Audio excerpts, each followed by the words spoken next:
Hola, bueno, hoy día vamos a ir con el segundo capítulo de 1984 de George Orwell. Ya está de día, no está de noche, así que vamos a tener mucha más luz para poder leer hoy día. Así que vamos con todo. Vamos con el segundo capítulo. Le voy a dejar abajo los capítulos que vayamos haciendo. Capítulo 2. Al poner la mano en el pestillo recordó Winston que había dejado el diario abierto sobre la mesa. En aquella página se podía leer desde lejos el abajo el gran hermano, repetido en toda ella con letras grandísimas. Pero Winston sabía que incluso en su pánico no había querido estropear el cremoso papel cerrando el libro mientras la tinta no se había secado. Contuvo la respiración y abrió la puerta. Instantáneamente le invadió una sensación de alivio. Una mujer insignificante, avejentada, con el cabello revuelto y la cara llena de arrugas estaba a su lado.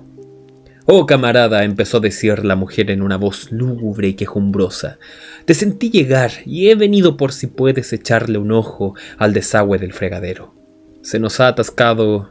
Era la señora Parsons, esposa de un vecino del mismo piso. Señora era una palabra desterrada por el partido, ya que había que llamar a todos camaradas, pero con algunas mujeres se usaba todavía instintivamente.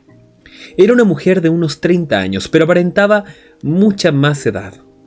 Se tenía la impresión de que había polvo reseco en las arrugas de su cara. Winston la siguió por el pasillo. Estas reparaciones de aficionado constituían un fastidio casi diario. Las casas de la Victoria eran unos antiguos pisos construidos hacia 1930 aproximadamente y se hallaban en estado ruinoso. Caían constantemente trozos de yesos del techo y de la pared. Las tuberías se estropeaban con cada helada. Había innumerables goteras y la calefacción funcionaba solo a medias cuando funcionaba, porque casi siempre la cerraban por economía. Las reparaciones, excepto las que podía hacer uno por sí mismo, tenían que ser autorizadas por remotos comités que solían retrasar 2 o más años incluso la compostura de un cristal roto. «Si te he molestado es porque Tom no está en casa», dijo la señora Parsons vagamente. El piso de los Parsons era mayor que el de Winston y mucho más descuidado. Todo parecía roto y daba la impresión de que allí acababa de agitarse un enorme y violento animal. Por el suelo estaban tirados diversos artículos para deportes: patines de hockey, guantes de boxeo, un balón de reglamento, unos pantalones vueltos del revés, y sobre la mesa había un montón de platos sucios y cuadernos escolares muy usados. En las paredes unos carteles rojos de la Liga Juvenil y de los espías, y un gran cartel con el retrato de tamaño natural del Gran Hermano. Por supuesto, se percibía el habitual olor a verduras cocidas que era el dominante en todo el edificio, pero en ese piso era más fuerte el olor a sudor, que se notaba desde el primer momento, aunque no alcanzaba uno a decir por qué era el sudor de una mujer que no se hallaba presente entonces. En otra habitación, alguien con un peine y un trozo de papel higiénico trataba de acompañar a la música militar que brotaba todavía de la telepantalla. «Son los niños», dijo la señora Parsons, lanzando una mirada aprensiva hacia la puerta. «Hoy no han salido y desde luego...» Aquella mujer tenía la costumbre de interrumpir sus frases por la mitad. El fregadero de la cocina estaba lleno casi hasta el borde con agua sucia y verdosa, que aún olía peor que la verdura. Winston se arrodilló y examinó el ángulo de la tubería de desagüe donde estaba el tornillo. Le molestaba emplear sus manos y también tener que arrodillarse, porque esa postura le hacía toser. La señora Parsons lo miró desanimada. Naturalmente, si Tom estuviera en casa lo arreglaría en un momento. Le gustan esas cosas, es muy hábil en cosas manuales. Sí, Tom es muy... Parsons era el compañero de oficina de Winston en el Ministerio de la Verdad. Era un hombre muy grueso, pero activo, y de una estupidez asombrosa. Una masa de entusiasmos imbéciles, uno de esos idiotas de los cuales todavía más que de la policía del pensamiento dependía de la estabilidad del partido. A sus 35 años acababa de salir de la Liga Juvenil y antes de ser admitido en esa organización había conseguido permanecer en la de los espías un año más de lo reglamentario.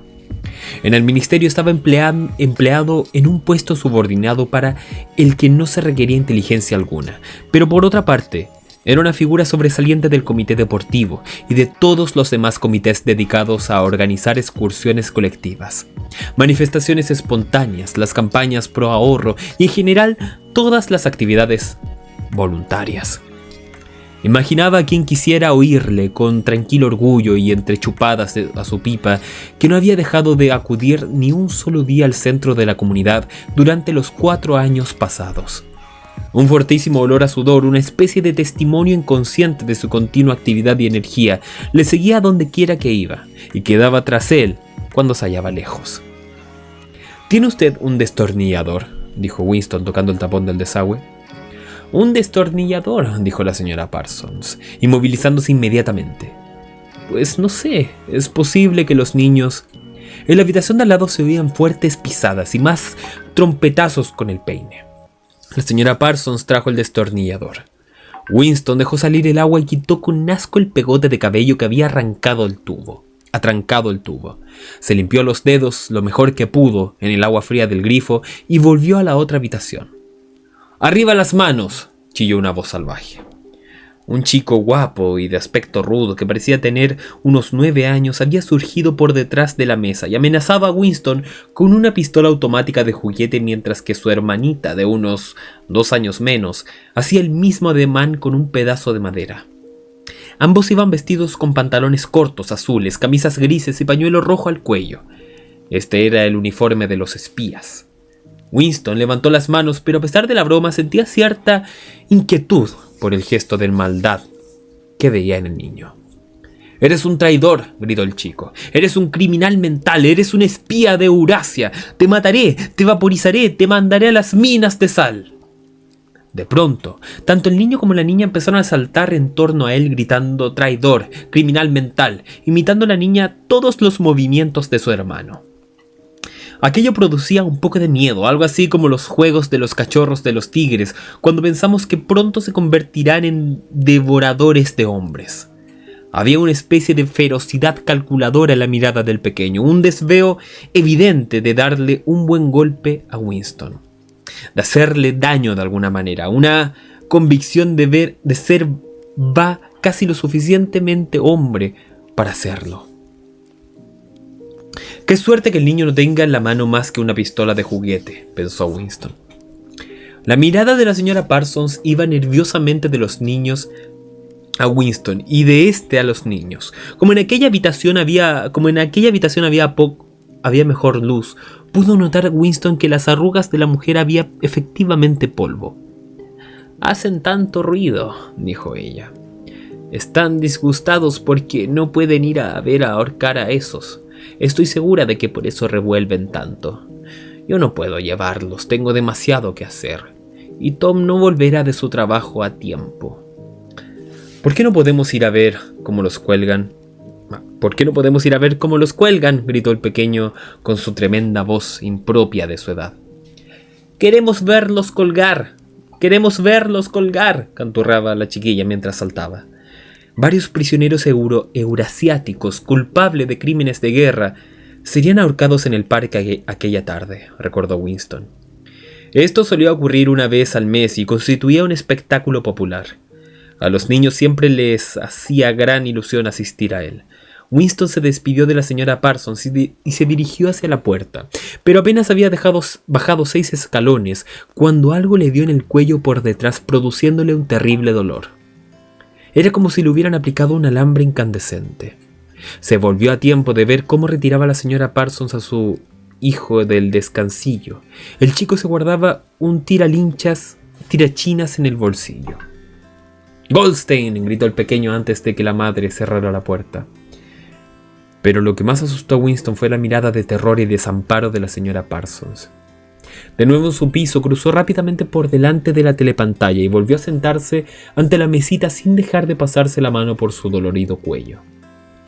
La música de la telepantalla se había detenido. Una voz militar estaba leyendo con una especie de brutal complacencia una descripción de los armamentos de la fortaleza flotante que acababa de ser anclada entre Islandia y las Islas Feroe.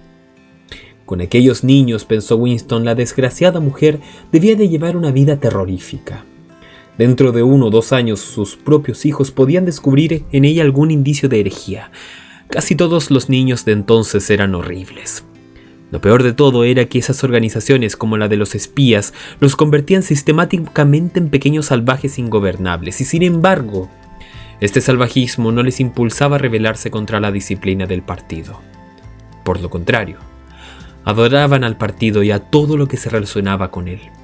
Las canciones, los desfiles, las pancartas, las excursiones colectivas, la instrucción militar infantil con fusiles de juguete, los eslogans gritados por doquier, la adoración del gran hermano, todo ello era para los niños un estupendo juego. Toda su ferocidad revertía hacia afuera. Contra los enemigos del Estado, contra los extranjeros, los traidores, saboteadores y criminales del pensamiento. Era casi normal que personas de más de 30 años les tuvieran un medio visceral a sus hijos. Y con razón, pues apenas pasaba una semana sin que el Times publicara unas líneas describiendo como alguna viborilla, la denominación oficial era Heroico Niño, había denunciado a sus padres a la policía del pensamiento contándole a esta lo que había oído en casa. Un poquito de agua, permiso. Ahora sí. La molestia causada por el proyectil del tirachinas se le había pasado. Winston volvió a coger la pluma preguntándose si no tendría algo más que escribir. De pronto, empezó a pensar de nuevo en O'Brien. Años atrás, ¿cuánto tiempo hacía? Quizás 7 años. Había soñado Winston que pasaba por una habitación oscura. Alguien sentado a su lado le había dicho al pasar él: nos encontraremos en el lugar donde no hay oscuridad. Se lo había dicho con toda calma, de una manera casual, más como una afirmación cualquiera que como una orden. Él había seguido andando y lo curioso era que al oírlas en el sueño, aquellas palabras no le habían impresionado. Fue solo más tarde y gradualmente cuando empezaron a tomar significado. Ahora no podía recordar si fue antes o después de tener el sueño cuando había visto a O'Brien por vez primera y tampoco podía recordar cuando había identificado aquella voz como la de O'Brien. Pero de todos modos, era indudable O'Brien quien le había hablado en la oscuridad. Nunca había podido sentirse absolutamente seguro, incluso después del fugaz encuentro de sus miradas esta mañana. Ni si O'Brien era un amigo o un enemigo. Ni tampoco importaba mucho esto. Lo cierto era que existía entre ellos un vínculo de comprensión más fuerte y más importante que el afecto o el partidismo. No encontraremos en el lugar donde no hay oscuridad, le había dicho. Winston no sabía lo que podían significar esas palabras, pero sí sabía que se convertirían en realidad. La voz de la telepantalla se interrumpió, sonó un claro y hermoso toque de trompeta y la voz prosiguió en tono chirriante. ¡Atención! ¡Vuestra atención, por favor! En este momento nos llega un notirrelámpago del frente Malabar. Nuestras fuerzas han logrado una gloriosa victoria en el sur de la India. Estoy autorizado para decir que la batalla a que me refiero puede aproximarnos bastante al final de la guerra. He aquí el texto de Notirrelámpago. Malas noticias, pensó Winston. Ahora seguirá la descripción con un repugnante realismo de aniquilamiento de todo un ejército eurásico, con fantásticas cifras de muertos y prisioneros, para decirnos luego que, desde la semana próxima, reducirán la ración de chocolate a 20 gramos en vez de los 30 de ahora. Winston volvió a eructar. La ginebra perdía ya su fuerza y lo dejaba desanimado. La telepantalla no se sabe si para celebrar la victoria o para quitar el mal sabor de chocolate perdido. Lanzó los acordes de Oceanía todo para ti. Se suponía que todo el que escuchara el himno, aunque estuviera solo, tenía que escucharlo de pie. Sin embargo, Winston se aprovechó de que la telepantalla no lo veía y siguió sentado. Oceanía todo para ti. Terminó. Y empezó la música ligera. Winston se dirigió hacia la ventana, manteniéndose de espaldas a la pantalla. El día era todavía frío y claro. Allá lejos estalló un bomba cohete con un sonido sordo y prolongado. Ahora solían caer en Londres unas 20 o 30 bombas a la semana. Abajo en la calle el viento seguía agitando el cartel donde la palabra Ingsoc aparecía y desaparecía. Ingsoc. Los principios sagrados de Ingsoc, neolengua, doble pensar, mutabilidad del pasado. A Winston le parecía estar recorriendo las selvas submarinas, perdido en un mundo monstruoso cuyo monstruo era él mismo. Estaba solo. El pasado había muerto, el futuro era inimaginable. ¿Qué certidumbre podía tener él de que ni un solo ser humano estaba de su parte? ¿Y cómo iba a saber si el dominio del partido no duraría siempre? Como respuesta de los 3 eslogans sobre la blanca fachada del Ministerio de la Verdad, le recordaron que la guerra es paz, la libertad es la esclavitud, la ignorancia es la fuerza. Sacó de su bolsillo una moneda de 25 centavos. También en ella, en letras pequeñas pero muy claras, aparecían las mismas frases y en el reverso de la moneda, la cabeza del gran hermano. Los ojos de este le perseguían a uno hasta desde las monedas. Sí, en las monedas, en los sellos de correo, en pancartas, en las envolturas de los paquetes de los cigarros, en las portadas de los libros, en todas partes. Siempre los ojos que os contemplaban y la voz que os envolvía, despiertos o dormidos, trabajando o comiendo, en casa o en la calle, en el baño o en la cama. No había escape. Nada era del individuo, a no ser unos cuantos centímetros cúbicos dentro de su cráneo. El sol seguía su curso, y las 1000 ventanas del Ministerio de la Verdad en las que ya no reverberaba la luz parecían los tétricos huecos de una fortaleza. Winston sintió angustia ante aquella masa piramidal. Era demasiado fuerte para ser asaltada. Ni siquiera 1 millar de bombas cohetes podían abatirla. Volvió a preguntarse para quién escribía el diario. ¿Para el pasado? ¿Para el futuro? ¿Para una época imaginaria? Frente a él, no veía la muerte, sino algo peor, el aniquilamiento absoluto. El diario quedaría reducido a cenizas y a él lo vaporizarían. Solo la policía del pensamiento leería lo que él hubiera escrito antes de hacer que esas líneas desaparecieran incluso de la memoria. ¿Cómo iba usted a apelar a la posteridad cuando ni una sola huella suya, ni siquiera una palabra garrapateada en un papel, iba a sobrevivir físicamente? En la telepantalla sonaron las 14. Winston tenía que marchar dentro de 10 minutos. Debía reanudar el trabajo a las 14:30. Qué curioso. Las campanadas de la hora lo reanimaron. Era como un fantasma solitario diciendo una verdad que nadie oiría nunca. De todos modos, mientras Winston pronunciara esa verdad, la continuidad no se rompería. La herencia humana no se continuaba porque uno se hiciera oír, sino por el hecho de permanecer cuerdo. Volvió a la mesa, mojó en tinta su pluma y escribió: para el futuro o para el pasado, para la época en que se pueda pensar libremente, en que los hombres sean distintos unos de otros y no vivan solitarios, para cuando la verdad exista y para lo que se haya hecho no pueda ser deshecho. Desde esta época de uniformidad, de este tiempo de soledad, la edad del gran hermano, la época del doble pensar, muchas felicidades. Winston comprendía que ya estaba muerto. Le parecía que solo ahora en que empezaba a poder formular sus pensamientos era cuando había dado el paso definitivo. Las consecuencias de cada acto van incluidas en el acto mismo, escribió. El crimen de la mente, no implica la muerte. El criminal es la muerte misma. Al reconocerse ya a sí mismo muerto, se le hizo imprescindible vivir lo más posible. Tenía manchado de tinta 2 dedos de la mano derecha. Era exactamente uno de esos detalles que le pueden delatar a uno. Cualquier entrometido del ministerio, probablemente una mujer, alguna como la del cabello color arena o la muchacha morena del departamento de novela, podía preguntarse por qué habría usado una pluma anticuada y qué había escrito, y luego dar el soplo a donde correspondiera. Fue al cuarto de baño y se frotó cuidadosamente la tinta con el oscuro y rasposo jabón que le limaba la piel como un papel de lija y resultaba por tanto muy eficaz para su propósito. Guardó el diario en el cajón de la mesita. Era inútil pretender esconderlo, pero por lo menos podía saber si lo habían descubierto o no.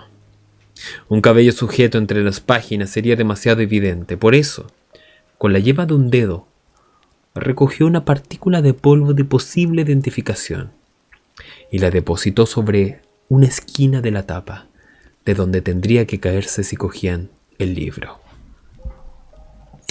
Ahora vamos al capítulo 3. Lo dejamos para mañana, para la lectura de mañana. Espero que le haya gustado. Ya cada vez, yo creo que se van identificando cada vez más cosas de la sociedad misma, de regímenes totalitarios, dictatoriales, yo diría.